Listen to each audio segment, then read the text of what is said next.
রূপপুর পারমাণবিক বিদ্যুৎ কেন্দ্রের মালামাল নিয়ে কিন্তু কেএস প্রজেক্ট মোংলা বন্দরে ভিড়েছে।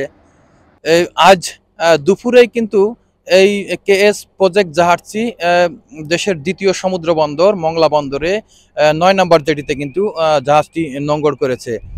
আমি কথা বলেছি জাহাজটির শিপিং এজেন্টের সাথে। তিনি কিন্তু জানিয়েছেন গত ২৮শে ডিসেম্বর রাশিয়ার নভরস্কি বন্দর থেকে জাহাজটি ছেড়ে আসে। এই জাহাজটি ছেড়ে এসে আজ মোংলা বন্দরে ৯ নম্বর জেটিতে নোঙর করেছে। গত মাসের ২৮ তারিখে রাশিয়ার নভরস্কি পোর্ট থেকে এই জাহাজটি পিছনে দেখছেন, এই জাহাজটি ছেড়ে আসছে রূপপুর পারমাণবিক বিদ্যুৎ কেন্দ্রের ১২৯০ মেট্রিক টন মাল নিয়ে ৬৮৫ প্যাকেজ।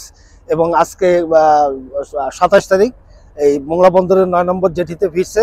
২৫০টিরও বেশি ডিজাইন অপশন নিয়ে ওয়ালটন স্মার্ট ফ্রিজ, বোঝে আপনার প্রয়োজন।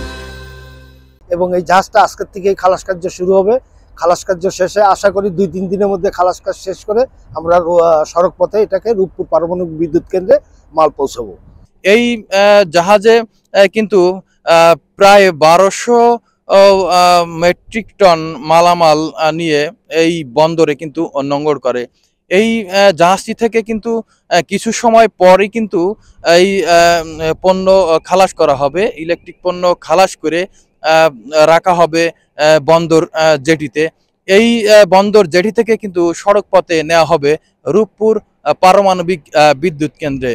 এই ছিল রূপপুর পারমাণবিক বিদ্যুৎ কেন্দ্রের ইলেকট্রিক মালামাল নিয়ে রাশিয়া থেকে ছেড়ে আসা জাহাজের সর্বশেষ তথ্য।